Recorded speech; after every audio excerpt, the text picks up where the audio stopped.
There's no place to escape to. This is the last podcast. On the left. Side stories. That's when the cannibalism started. Side stories. Yes.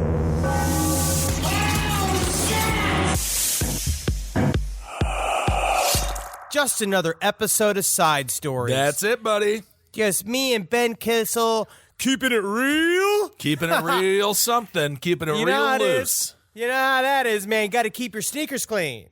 Yeah, dude, I haven't been able to do a good job of that. I've been wearing my Nikes. You need to start maintaining the Nikes. I bought the shoe wipes, but I just haven't used them because, you know what? They're just going to get dirty as soon as I go outside again anyway. The idea is you got to keep mint. You know what I do? And this is true. Yeah, it's really nice. I keep the wipes next to the toilet. Ugh. And I have two wipes. So now I have my butt wipes, and then I have my shoe wipes. And then what I do is, while I'm shitting, I take the time to use that time period to clean my shoes. That's and disgusting. That is as gross as Kramer cooking. That is as gross as Kramer when he started cooking in his shower. That is exactly what, because you're not supposed to be doing that. You can't do something hyper sanitary while you're doing something extremely unsanitary, like going to the bathroom. My shoes are not sanitary no matter how clean they are. I'm not cleaning my shoes and then putting a slice of pizza at the bottom of them and using it as a plate. When I clean my shoes, it's purely aesthetic. I'm not tongue kissing these shoes. I'm not rubbing them on my genitals and then spending time with my family. I am cleaning these shoes just purely surfacely. And so much like my beehole, which also must be cleaned surfacely because I can't get in her. I can't clean it inside because, you know, I mean, I'm not starting that process. Why start now? Yeah. So I start with the shoes. It's just nice to maximize your time. All right. Well, this is Side Stories, everyone. I am Ben with Shoe Wipe Henry Zabrowski. I don't know, buddy. I think that's a little controversial. I don't think so. You take an especially dirty pair of shoes and you leave them in the bathroom so that whenever you're shitting, you can clean them. But yeah, you know, I just feel like back in the day, people used to do those things. They used to, like, what was that? Fast Times at Ridgemont High. The guy, he's masturbating in the bathroom. And now you're of a certain age where you're just cleaning your shoes. And I'm still masturbating in the bathroom. I think that's sad. I think that's I don't know. I just feel like you should be focused on what you're doing. Focus on the work at hand. And the work at hand, my friend, is not cleaning shoes. It's taking care of it. It's excavating waste. In your crooked point, I should make more time to be in the present, and I should be in the present more often because and I understand that, and it's a gift. Our time is given here. That's why they call it the present. Which I heard that. But at the same time, maximizing time. Warren Buffett. You think Warren Buffett just takes a shit? No, man. Warren Buffett is probably compounding that doing real estate deals. I don't know. I think Warren Buffett does a surprisingly few amount of things during the day. I think one of the largest lies. I think he's a fucking liar. Well, I think it is one of the larger lies that we as a people have created when it comes to the billionaire class, that they're very busy because by nature they have nothing to do. Because they're billionaires. What do you mean? How they get the billions of dollars? They just sit there and they watch the mathematical thing, the Wall Street jackpot. Man, we do everything dumb and hard. Yeah, we do. All right. Well, speaking of, neither of those things. Let's talk about that young girl. Now, this is a situation. So, Natalia, she's Ukrainian. She was adopted, and there was a lot of speculation. I'm not going to say just on our show, on other shows as well. Many shows, many trusted platforms. There's a lot of people that have been talking about this story. The most important story in the news cycle right now, by far. Absolutely, continues to be. So we know again, Christine and Michael Barnett. They adopted Natalia Mons. They adopted Natalia, and in 2010, they believed her to be 6 years old. The Christine Barnett has gone on to say that she believes that Natalia was actually 22 with the most nefarious version of homicidal dwarfism that anyone's ever had. And she tried to kill the whole family, and they abandoned her by moving her into an apartment. They moved her in an apartment so they would keep their family safe, and then the whole family moved to Canada to further pursue the prodigy career of her young son, who is now a physics professor, I believe at the age of, he's either 12 or 15. I heard he's 22. So this is what's so interesting about this story. Now, Natalia, obviously, she got some bad press, and maybe she was doing a little bit of the poisoning of the yogurt. Maybe. Which don't poison breakfast. Don't poison breakfast. And by the way, I know the super sweet, good liquid that goes into cars is called antifreeze. What? It is, as people were pointing out, it'd be like, because I just called it super sweet liquid, but it is antifreeze. It is antifreeze. But it is supposed to be very sweet, which is why that story of the woman that poisoned her husband over the years, she hid the antifreeze in a Gatorade. Exactly. Because it's kind of sweet tasting. Although now I do think they've altered the flavor. They ruined the flavor like they're doing with the Jewels. I think they just made it tobacco flavor now or something. They went new Coke with antifreeze? I'm pretty sure they changed it up so it wouldn't taste so dang good to the tongue. But nonetheless, so this girl is going a little crazy over there. That is really not up for debate. Everyone's like, even if she is 6 or 8, it's even scarier that then she's trying to poison the family than if she is 22. Well, there's many things here because now Christine Barnett is in. They are being prosecuted for abandoning a child. And now there's a lot of information back and forth saying that Natalia is a kid. Natalia is not a kid. And originally the judge is now saying that doesn't even matter if Natalia wasn't a child. She still maybe had some form of developmental disableism. So it's still abandoning somebody that needs a guardian's help. But now we're seeing, number one of the questions that came from last episode is where the hell is Natalia? She's been found. She has since been adopted by a family in Indiana, and I believe it's a preacher. It's Antoine Mans, who's a recently ordained pastor, and his wife Cynthia, and they're 36 and 39 respectively, and they're saying she's full on little girl. Yeah, the friend of the Mans family have said the Mans care for Natalia as if she's their own. There's nothing. You're supposed to. That's called adopting a kid. I know. There's nothing crazy going on or anything. These are good people. So that's what their story is. But let me just say this. Sounds a very similar story. It's a very similar story as to Barnett and the film Orphan. Of course, everyone starts out sweet. That's how you reel them in. That's how you make them trust you. And so the next thing you know, your car's not starting because the antifreeze, it's in the freezer hanging out with the Gatorade. It's been mixing your ice cream. And all of a sudden you're driving down the street and you're like, Natalia, you're going to have a lovely time at dance camp. What's wrong with the brakes? What's wrong with these brakes? And she's like, what is that Ukrainian laugh, Natalia? The brake lines do not be cutting themselves. Parachuting out. And then she parachutes out of the back of the fucking car. You're over the clip. Another dead pastor. And now which I don't think is a problem. I mean, I'm kind of on Natalia's side to the degree that she's just having fun with life. She was born into this world. She didn't ask to be born into this world. She's playing by her own rules. You know, this is Ukrainian ingenuity. So here's a couple of things that also more additional information. I did see a bit of someone put one of those Imager albums together of all of the ways that it shows that Natalia might actually be growing up and she might actually be a child. Okay. But I'm not certain. She could still be an evil child. I'm with you, Kissel. I don't know. I think that she could still be a child, but she could be an evil child. But we got an email from Z that is a possible explanation for how a seemingly 6-year-old could have pubic hair and periods, which was the big thing, as that she said when Christine Barnett first gave Natalia a bath, she was full on Lena Dunham down there. She was a full bush, right? So what we're going to see is it's possible according to science. This is disgusting. Let's just get through this part that you really wanted to do. Okay, this is written by a woman. Yes. This is a female perspective. No, yeah, this isn't a man sending me, like, pictures of his own bush and saying, like, you can see this is my first fucking hair. I got this when I was 5. All right, here we go. Precocious puberty is a rare medical condition when a child's brain prematurely starts to produce the gonadotropin-releasing hormone. Nailed GnRH. it. Yeah. Nailed it. Gonadotropin, which triggers the production of estrogen and testosterone.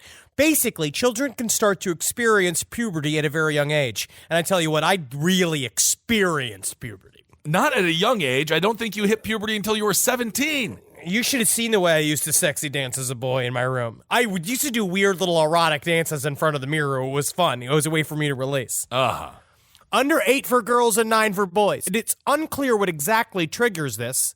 I think it's seeing your first Chuck Norris movie. I don't think that's true. It's true. been linked to a variety of genetic disorders, trauma to the brain, or tumors. In addition to causing the development of sex organs and body hair, it can also advance bone age of the child. A child with precocious puberty hits their growth spurt earlier, causing them to initially be much taller than their peers, but they also stop growing much sooner, usually only growing to 5 feet or lower. Maybe this is me. Precocious puberty also sounds like what fucking Ella Fanning went through. Don't know what that means. Because they're so smart. They're so smart. Okay. Now, so I'm going to just do this long story short. Child with precocious puberty are more likely to be victims of abuse, especially sexual abuse, although it's more so caused by children developing secondary sex characteristics than pedophilia. They're also more likely to develop mental illness, especially in girls. Boys are more likely to become hyper-aggressive. Their social and cognitive abilities can also be affected. So who knows? All right. Well, it looks like that's the best answer so far. And growing up in Ukraine, war-torn Ukraine, probably not the easiest life. So, you know what, Natalia, we are pushing, we're rooting for you. Don't kill this family. Just, you're in Indiana. So death would be something that they crave. So don't even give it to them. No, exactly. She could be one of those blood diamond child soldiers from Ukraine. Do they have them still? I don't think that's where the blood diamond trade was. Ukraine isn't really known for their unbelievable gems. No, it comes from the carnage gems. That's what's in Ukraine. But those war-torn little boys and little girls are out there fighting over the yams and the rock soup for the czars of Ukraine. That is a history lesson given by a drunken uncle that should never be allowed near a school. All right. Well, speaking of people who shouldn't be allowed near a school, we hear this story come up about every 3 months, right? Casey Anthony pokes her little groundhog head up through the sand and the muck and says, "Hello, I'm thinking about having another baby." What do you think about this story? This is according to People magazine. Casey Anthony is considering having another child. I mean, she said her biological clock is ticking. She's got to get this thing going and kicking inside of her and screaming on the way out as it realizes that its mother is Casey Anthony. What do you think is going to happen here? I mean, is it going to be the lawyer? Is she still dating? She's still married to that lawyer guy? I think she is. I don't know if she's married to a lawyer guy. Last I had heard was that she was involved with a private investigator. Yes. One of the people that worked on her trial, that she became sort of a pseudo girlfriend / coworker of. And yes, her uterus does pop every once in a while out saying like, "Remember me? Remember the carnage?" Which again, it's her right. Sure. According to the law, she is innocent.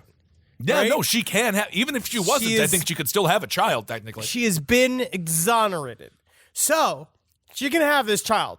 And maybe it's good for her to have a second chance. That maybe, just maybe, this time she doesn't kill it.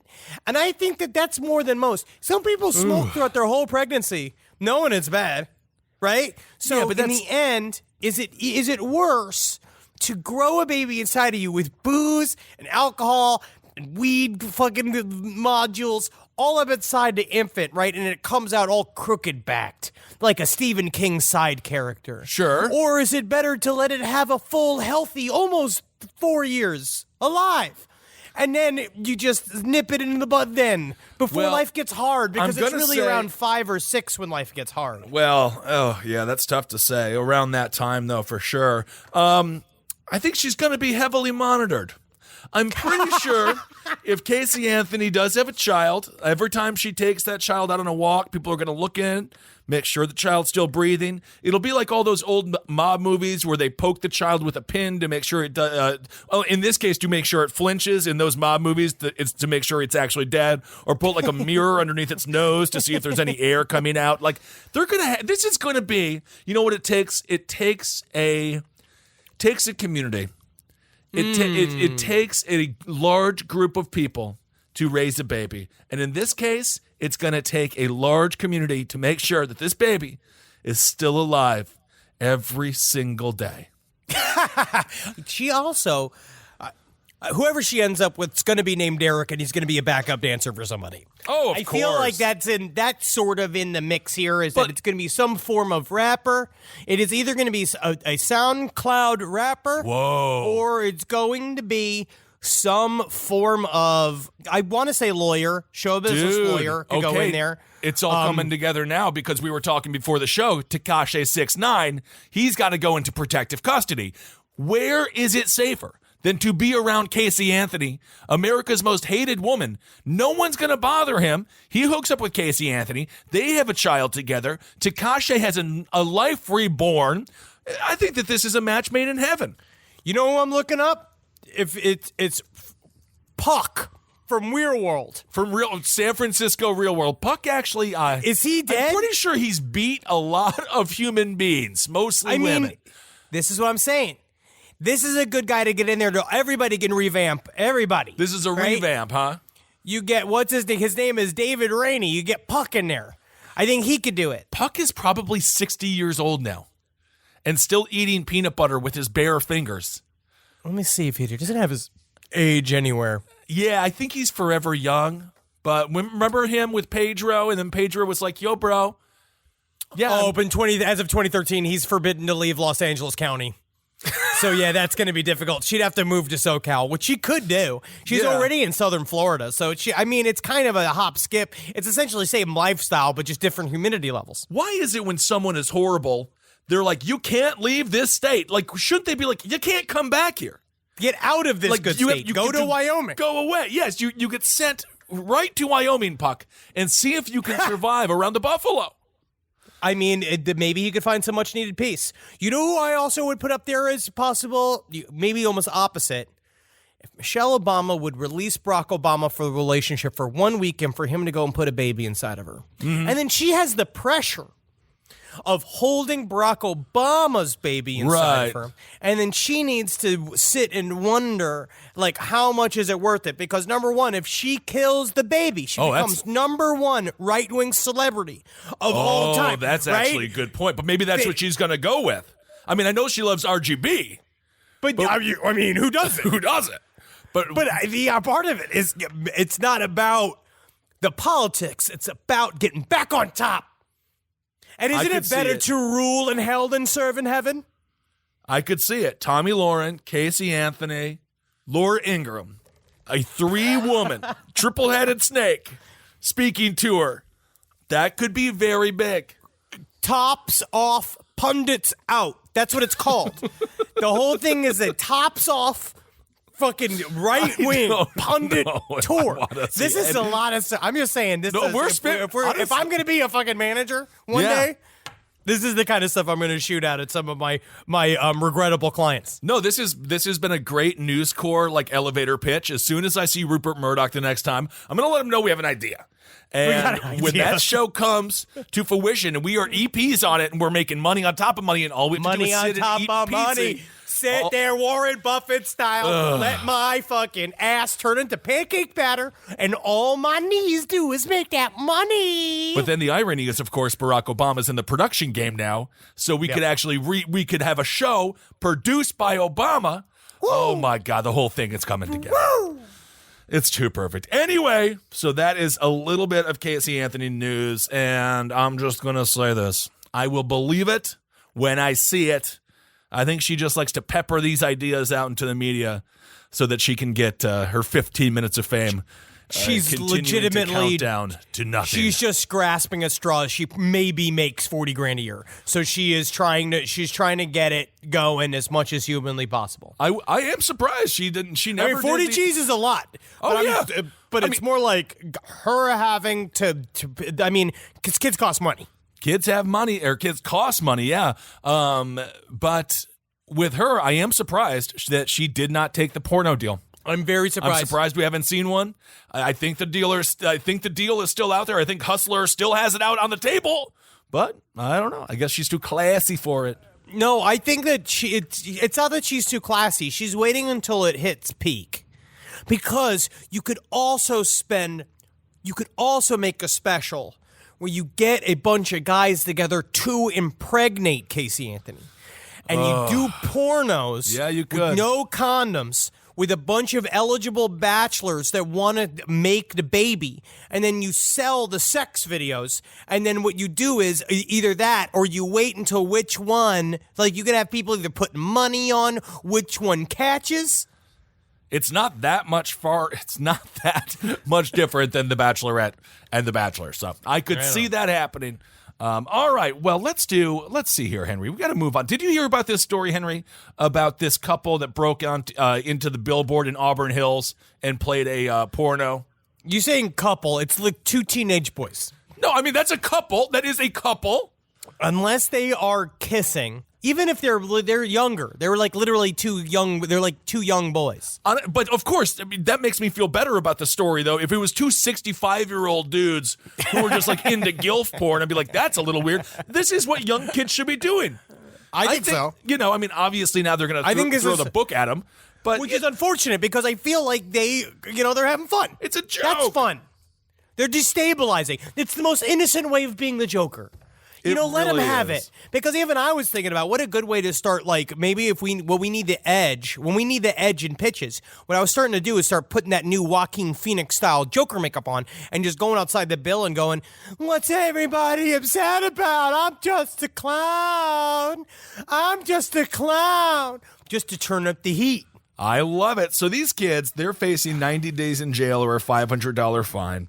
But, I know you're not supposed to play porno on billboards. I get it. Whatever. But as far as children going, like, I don't want to get serious here, but we got people shooting up Walmarts. We got kids doing much crazier things. For me, in a world that we have to worry about mass violence on an endless scale, a little porno on a billboard is almost a breath of fresh air tale. It's just sex. Yes, it's just sex. And my understanding was it's relatively mundane. Yeah, so it's not like, I think it's different if it's like a woman getting gaped by a fucking horse, like an actual horse. Well, that is much different, yes. That's different. In ways. I don't know what's appropriate anymore. I feel that for mainstream consumption, P and V, even P and B, where if it's dudes or women, that's just normal. It's totally fine. Consensual. Even trans, and them all having sex in their various different ways. It's just P's and V's, or P's and B's, or in M's. It's P's and M's. Is this how you're going to explain sex to your child? Because they are going to be immensely confused. It sounds like an arithmetic equation here. No, I'm going to do a fully. I'm going to hire actors to do fully clothed reenactments of making love. Just so my kids can see what it would be like. That will be perfect. And I'll just get a big bunch of sheets of ham, put on a target, and be like, let's see if you can find the clit with this blindfold on.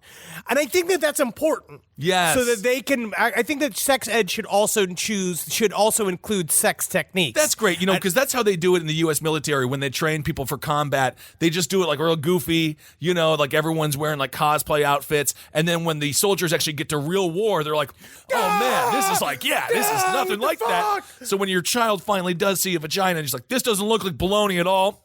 I have no idea what to do here. It's going to make a really uncomfortable situation even worse. No, it's about getting used to just getting in there. All right, well, there you go. I don't know if that's good or bad. I don't want him to do it to people. I'm not making him do it to the landlady. Not like the film Kingpin. That movie is great, by the way. That wraps up that last section perfectly, because we mentioned Tekashi 6ix9ine. He may have to go become Amish.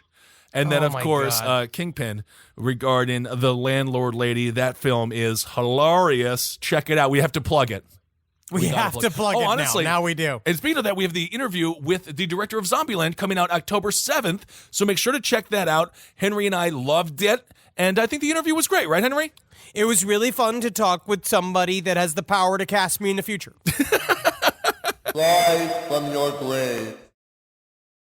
Live from your grave. Well, let's move on here. Henry, here. What I other want to do the tales story. do you I want to do the story. Okay, do the story. All right, this is the story of a man who believes he shot an alien. Whoa. Now, this is, I can't wait for this book to come out. Now, this comes from the app, which is part of the USA Today network by Eric Larson.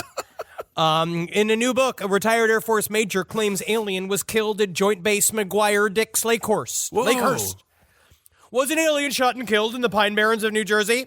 A new book titled Strange Craft, the true story of an Air Force intelligence officer's life with UFOs, claims that a military police officer shot an extraterrestrial being at Fort Dix in the early morning hours of January 18th, 1978. Now, this is done by author John L. Guerra, and it is done from the stories of retired Air Force Major George Filer III. Now, he is a decorated former intelligence officer for the 21st Air Force Military Airlift Command at the adjacent McGuire's Air Force Base.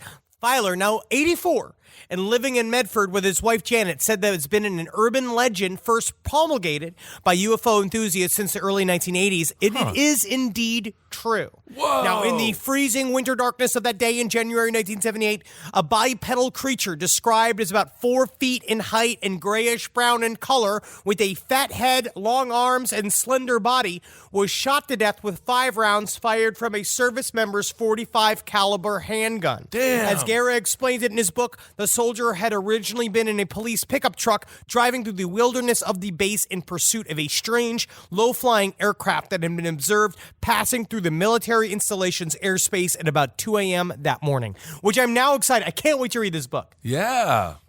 I wonder if we could get this guy on at some point as well. So it's the 84-year-old that shot this person. But Yes. he is not the one who wrote the book. Someone wrote a book about it and they interviewed him. Is that it? He has a ghost writer that he wrote the book with, John Guerra. Okay. About an hour into the drive, the soldier became aware, in typical horror movie fashion, that the craft, oval-shaped and radiating a blue-green glow, was hovering directly over his vehicle. That's when the creature emerged from the shadows on foot, revealing itself to the soldier by stepping into the beams of the vehicle's headlights, where the panicked MP drew his weapon, ordered the alien to freeze, and then fired. Which is difficult if there's a language barrier. But this is the problem. This is why it's like, if the aliens ever did come, the film Mars Attacks is probably the most accurate. You can't trust us. He just immediately shot this thing. Did the entity approach him? Did it seem to be hostile? Or he's just like, don't recognize it, better shoot it? That's what he did. He basically just didn't know what the hell it was, and he shot it. It could have been a young Muggsy Bogues. And they just shot him right in the head. Oh, right, this horrible. is very, very difficult. Like, I think it's indicative of this shoot first, ask questions later policy that has been put inside of law enforcement for many years, which is actually not true. You just scared the shit out of you. You got scared, but you saw an alien and you shot in the head. Well, what the hell happened then with the alien body? Well, as here, they did pick it up. There's a long story. There's stuff that I don't really want to bust because I want to read this book now and I want to go through I want to do this in more detail. Awesome. So if anyone knows how to get in contact with that man, perhaps one of our crack staff members could figure it out. I would love to interview with him and speak with him because it seems like most stories we hear about incidents that occurred in the 70s from people who are now 84 years old are all horrible. So it sounds like, hey, this is actually one of the good ones. This sounds like one of the good old people who didn't get away with a series of heinous crimes. They actually just met an alien, and should he have shot it, I guess that I don't know. That's something up for debate. That is up for debate. But I would say this is, again, a wonderful, wonderful story. And if you ever want to be truly amused with yourself, look up Deathbed UFO Confessions. Because this is the shit when it really comes out. Because that's when they start not giving a fuck. Right. And they're my favorite. One of my favorite UFO documentaries of all time is filled with it. It's called I Know What I Saw. And it's still my favorite title of any documentary. And it is just a bunch of old men going, when I saw Obelisk on the moon, they threatened to take away my badge. And I said, you could take my badge and shove it. Like, I love old, angry military men that are haunted by UFOs. Oh, they are the absolute best. All right, well, let's just jump in to Hero of the Week, shall we? And this new song, it's from a fellow named Schmegma. He wants to be Alonzo Schmegma. Ah, yeah. The way I would describe this as it is sounds. All right. Well, let's do this week's Hero of the Week theme song coming in from Mr. Schmegma. Yeah. This goes out to Henry and Benjamin. Yeah, yeah, holy toy, soldier-ass men. You fucking heard? You know what time it is. Oh my god, motherfucking hero of the week! Calling out to all you freaks, moving psychos, nerds, and geeks. It's time to start clapping cheeks for the motherfucking hero of the week. Shit your pants and watch him ski. Sad stories makes a yee. Oi, oi, oi, to the beat. It's time for the hero of the week. Hero, the motherfucking hero. Woo! You know what, Henry? That is like we have our listeners. They are so talented. We see it on Instagram, all the great artwork, and then now we realize they're also great musicians. So talented. We got lucky. This is, he did a good job of rapping, and I think it also really shows that we're with it. Oh, we're the hippest guys around. I think we're with it. We know what the kids love. You know what they love? Rap. The rippity rap. They love that rippity rap. I think it's hip hop. Travis regularly makes fun of us. Oh yeah, you remember when we were in Berlin and we had that really nice someone put us on the list for a club. Yes. To go to some fancy fucking dance club. And we're all like so excited after the show. We're like, oh, we're going to head over to this club. It's like, and we're like, oh, it's 11 o'clock. Well, hopefully we'll get over there in time. And I remember the Berlin man and Travis looking at us and both of them saying, the club doesn't open until midnight. And we all went like, oh. That's going to get a little. Although, you know what, Henry? I did go to that club with my buddy, and it was actually, it wasn't as overwhelming as I thought it was going to be. Although as soon as we got out of the cab, someone did ask if we wanted to buy cocaine, and I just liked it for the aesthetic. We didn't do it, but I thought that made it feel like we were at a club. I was like, all right, this is kind of fun. But then the promoter was also saying, don't offend the bouncer, don't make yourself seem uncool in line. And for you guys, that meant don't talk about Jim Croce for an hour in line. Oh no, we didn't wait in line. No lines. Yeah, I try not to bring up. I don't try to bring bad Leroy Brown when I show up at the EDM club. Yeah, it is sad. All right, well, Henry has a serious hero of the week, and then I have an even more serious hero of the week. So let's just start. I'll just start with mine. So this fella, God giveth and God taketh. Evidently, there was a man, and God gave him a 10-inch penis. And you think, oh, wow, that must be so nice for him. But I've heard women say that's too big. You've heard a lot of women say things about that. Yes. You don't need all that. No, you don't need all of that. That's right. No. It hurts. No, they're you not. Can't be in the mood for that all the time. They're not just trying to comfort you as you cuddle into their shoulder and cry and cry. They say, no, that's too big, Henry. It's Yours too is big. just right. Yep. So this man, he was busted for shoplifting, but he wasn't shoplifting anything other than his 10-inch donger. His name was Steve Whitehurst, and he's a window fitter, which that must be a tough job, honestly, with a big sausage like that. It's got to be always lay it on the sill. I right? don't when know you're working on the top of it. That's got to be very dangerous. I have no idea. So he bought 400 pounds worth of stuff at Scott's Menswear with his girlfriend, Mandy Shenton, and her 18-month-old grandson. They're walking out. The manager started to argue with him, and this is what the manager said. This is what he said. He said, the manager started to argue with me. She wouldn't let it go. I just kept telling her that it was my penis. And then eventually, he goes on to say, eventually I dropped my trousers in front of everyone and just stood there in my boxing shorts and said, see? I've got nothing to hide. I think he just wanted to show his fucking cock to this guy at the grocery store. No, because that didn't satisfy her. She kept saying, what's that bulge? He said he went to a cubicle with the male security guard at the local store in, quote, a store in Stoke-a-Trent. And Steve recalled, I dropped my boxers. He shook his head and ran out and spoke with the manager. I heard her say, please tell me he's got something down there. And the guy said, no. So, I don't know why he's a hero, but I just thought it was funny. He called last Sunday outing the craziest experience of his life as the company, he complained to the company, and his girlfriend said it was so humiliating. What they did to Steve was disgusting. But, buddy, hang on in there.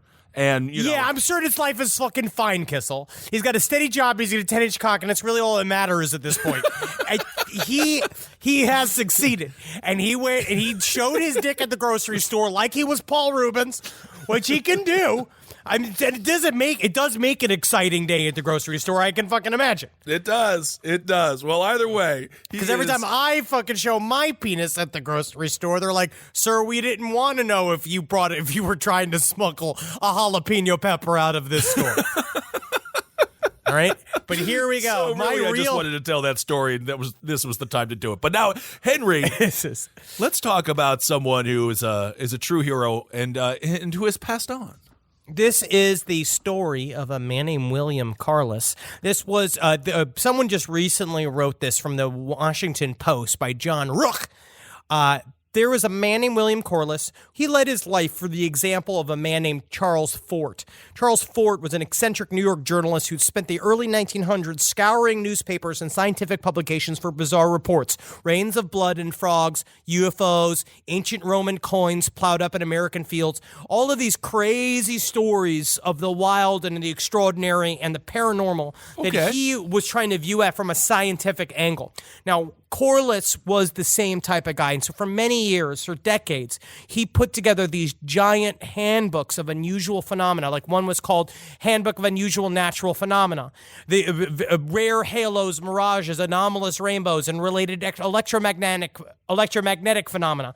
And so he created this legacy of compiling these examples of crazy stories that he tried to sort of go out from a scientific angle. But according to his son, Jim, who's now the last of this family, his entire archives are just slowly dwindling into nothing. He has a website called science-frontiers.com that has been around, like they've been talking about trying to keep his archive alive since 1997. And this is me as a reach out. If anybody has these books or wants them, it's like I have a sort of obviously I'm getting to be pretty massive paranormal book collection going on here at the studio. I'd love any sources of these books, PDFs of these books. We really need to keep his work alive. He spent many decades being essentially a rational, Swiss quotation marks, rational force within the world of the paranormal, and this is our time. If you have this shit, I know some people out there, I imagine John Tenney, people who have any of these source books, see if you got them and send them my way. We got to keep these things alive. All right, there it is. What was his name again, Henry? William Corliss. Corliss. William Corliss. And the man with the 10-inch penis. Heroes of the week. What a duo. Okay, well, let's do some listener email. And again, you can always email the show at sidestorieslpotl@gmail.com. That's sidestorieslpotl@gmail.com. Email the show. We always love to hear from you. So, Henry, you got some cool ass emails, right? Yes, I'm now sifting through it because, first of all, already getting your listener pasta submissions. Yes, thank you. We will fucking keep them going. Can't wait. We're going to do at least one of these. I think we might have enough to do fucking two. That'd be awesome. Already. We might do two leading up to Halloween. We're trying to get as creepy as fucking possible at the end of October. We cannot fucking wait. Yep. But here we go. This one comes from G. I'm emailing you as a tribute to my amazing dad, who died a few weeks ago in a motorbike accident. A badass until the end.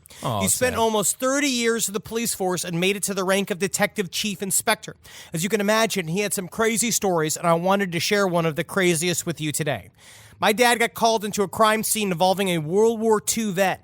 The man was laid out on his bed like he had simply fallen asleep, except his hands were horribly mutilated and his head was missing entirely. Whoa. After some searching, the head was found under the bed, also very, very badly disfigured. My dad realized this wasn't just some face-hand-based murder cult, but something much cuter. The man bred Pomeranians and had an unfortunate heart attack in his sleep.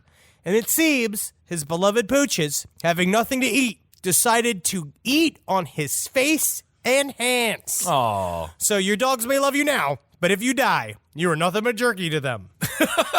Well, you know what? If I die and I didn't put on enough dog food for, 2 weeks before someone finally knocks on my apartment door to say, hey, maybe we'll check if he's still alive. Or, it'd be nice if someone could just check a little bit earlier, but that's okay. I'm not upset. I'm dead.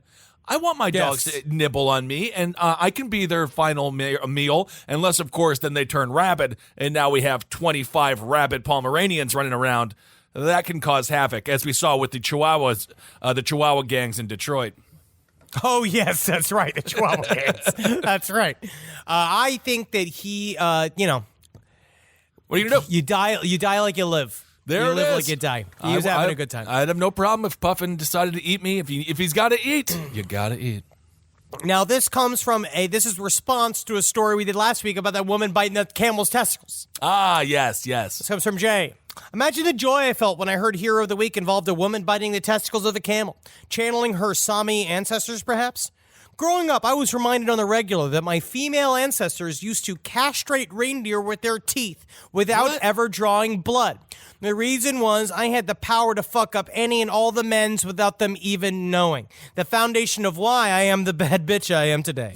My family came from Oulu, Finland, and traced their heritage back to the Inari Finn, the Finnish Sami ethnicity, and Karelian. I'm certain that I'm not butchering any of these names. No, nailed a it, region yeah. which is now a part of Russia.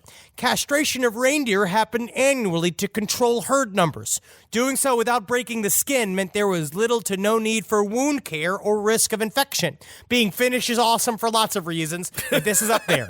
And so she showed a video of it, of which is a Laplander reindeer castration that I saw. And basically what you do is you get your mouth up in the gooch area behind the back of the balls. Okay. And you just crush it with your teeth. Like you crushed the pipe that the cum would go through in the back of the balls. Okay. And that's it. That's it. Oh, Yeah. That's the whole thing?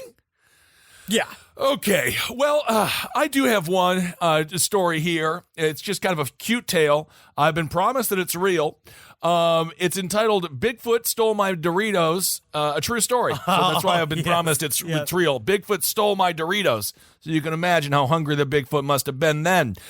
The story goes, I was camping a few years ago with my now ex-girlfriend. I'm sorry that it didn't work out, but that's okay because there's always somebody else.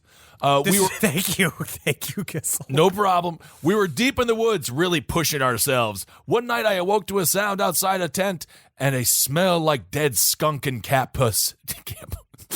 And cat piss. I'm not. God damn it. Smell like cat pussy out here. How do you know what that smells like, sir?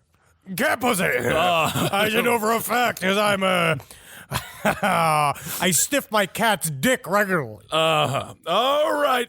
So anyway, it smells like a dead skunk and cat piss. I've heard that you smell bears before you see them, so I thought it was just a bear trying to get our food, which I had hung in a tree about 100 feet away. That's how you do it. Good job. I grab my headlamp and shout, "Yeah, bear, yeah," as I unzip the tent. But when my light finally settled on the culprit, I realized it wasn't a bear. It was a goddamn Sasquatch. He had climbed the tree and torn asunder my food sack, and there in his big furry hands was a bag of Cool Ranch Doritos. Instinctively, I yelled, "Put down my Doritos!" And oddly enough, he did. We kind of locked eyes for a second, and I could tell it was studying me. My heart was beating a mile a minute, but calmly I said, go ahead and take them. They're probably all crunched up now anyway. It sat there, not understanding English. I guess I pointed down to the Doritos and nodded. Bigfoot got the message, picked up the bag, and quietly walked back into the darkness. He recalled this moment many times, and everyone asks, where did this happen? But he'll never tell. Looking into those eyes that night, so human-like and intelligent, I know Sasquatch deserves privacy and the occasional bag of tortilla chips. Where is there any listing of your whereabouts on this night? What year is this? This is your MO. We don't have a listing, and I do. No, it doesn't have you mixing all of the snacks from a hotel bar in a bowl on your lap while you're shitting. Yeah. You also, this is the other thing. You made fun of me at the very top of the episode for multitasking, but you often eat on the toilet. Yeah, that's true. Which is technically worse. more disgusting. It's worse. Hey, man, glass houses. That's I don't throw. I don't throw no stones. You just did. I don't you throw did at the top of stones. the show. This one last letter shows why you shouldn't yell at me. Okay. This comes from H. She came to the Berlin Live, so she wanted to say hello. She came from Krakow, and was so happy that you came and met us at the meet and greet. So here's a letter that she wrote. Henry, you may have a reason to gloat about your heritage. Your name, originally spelled Zabrowski and pronounced Zabrowski, with the J like in the French name Jean, so it could be Zabrowski, may mean that you have noble ancestors. The Zabrowski noble family was probably around in the 15th century and definitely in the 17th century. It started with the Polish king giving his knights rights to some land in central Poland. They started their own settlements and the family grew, and some of them are still around. Their family crest used to be the goat and an eagle under a crown, and the family proclamation, a kind of motto, was respect to the noble, to the despicable, disdain. That is, I cannot believe you chose to read the email. It's a lie of an email. No, also, it's not. It's Polish royalty. Polish royalty. I don't. That's Polish royalty, buddy. That's big. That's big. Wait till I go to the fatherland. One day I'll go. Yes, we could have gone. We should have gone when we were out there in Berlin, but Berlin was too nice. It sucked us in. And, I was having too much of a good time. We were just so sick by the end, too, that it was just like, I'm not ready for Auschwitz. I know. Marcus and Carolina went to Auschwitz, and I am going to have to. My brain is going to have to be stronger than it was by the end of our 3-week tour, because I was just about to cry walking down the street for no reason, just like looking at a pigeon. Can you believe? Can you believe her in Berlin? Yeah, if I went to fucking Auschwitz, it would just be me just dumbfounded, just staring at shit. Yeah. I was just, but anyway, Marcus will, I'm sure, talk to us about that experience on the next Relax Fit episode of Last Podcast on the Left. So, well, thanks everyone for your support. Thank you so much for supporting all the shows here. Able Against Top Bad, Wizard of Bruiser, Page 7. You know where to find them. Check them out, rate and review. And thanks for the great response, honestly, on the Mormonism series. I've gotten so many DMs. It's been incredible. I did get one man who said I've been a little bit hard on Christians. Not all Christians. I'm just talking about my experience with the evangelical community. The difference is that we've had these experiences with bad Christians, so that's the reason why we have these stories. It's not just blind malignment of them. We legitimately just have had problems with them, and yes, we understand that not each individual Christian. No, and everyone, you know what I always say, Henry, whatever you got to do in this world to survive, as long as you don't hurt other people, I understand. You got it. I've never heard you say it before, but I'm glad you said it. I've said it before. Oh, I've said it before. Oh, but yeah. mostly it's us at, like, I think you might have said it at some point at 3 a.m. in Dublin. Because you don't listen. I do listen. All I do is listen. Oh, my God, that's what I say. Henry. All I do is listen. Technically, that's all we do. All right. Well, thank you all so much for listening. Henry, just give him a triple L. Hey, guys. Oh, number one, before we go, I want to say, Senior Ed Larson and I have a show in Los Angeles. We do a show called Classy Night Out at the Pack Theater in Los Angeles. It is Wednesday, October 9th. It is free, but donations are accepted, so fucking show up to that show because people line up, and it's fun. No cameras allowed. So you know what it means. Oh, we can really fly free out there. You can fly free. And, of course, it's Ed Larson's birthday in the very near future. Saturday. So, yeah, on Saturday. So wish him a happy birthday. Send him a ham. Send him if you would. Oh, my God. That would be amazing. He'd love a ham. Oh, God. He'd love a ham. Love every day. Love every day. Like, you just figured out this is the proper Joker makeup that I'm really excited. I'm going to do an open mic with this, and everybody's going to love it. I can't wait. Live every day like you're after that open mic, and maybe you're wiping off your Joker makeup, and you're thinking, oh, man, I'm so angry with the fact that nobody laughed. I'm going to really take it out on everybody because I never had a girlfriend. But then you know what you do? You look in the mirror and you laugh. And you laugh because that's what a clown's job is. You gotta laugh first. You gotta laugh first, or nobody else is gonna be laughing. They're gonna be crying because you're gonna be bringing a gun into a school. So what you do is just keep laughing, even if it does sound like useless sparks. Eventually, it will grow genuine. Yes, and it will. Understand that if the women don't like you out there, it's probably your fault. So what you gotta do is you gotta just kind of flip it, reverse it. And understand what it is that is special about you. And if you could just make one person smile, maybe just then, you can make yourself smile. Okay, did you do the love one, though? Yeah, at the top. I mix it all around. All right, there we go. Thank you all so much for listening. Never forget, hail yourselves. Hail Satan. Magustalations. Oh, yeah. Hail me. Oh, yeah, buddy. I think you're going to be a great yeah. father to Casey Anthony's child. Natalie won't let me. I said I'd just marry my sperm. Yeah, no, male. That's a great idea, Henry. Then No, you, but then she you won't. She out-creep said no. Casey Anthony. No, I'm not going to, I'd obviously I would send a letter first asking for permission for me to send my sperm in the mail. Perfect. This show is made possible by listeners like you. Thanks to our ad sponsors, you can support our shows by supporting them. For more shows like the one you just listened to, go to lastpodcastnetwork.com.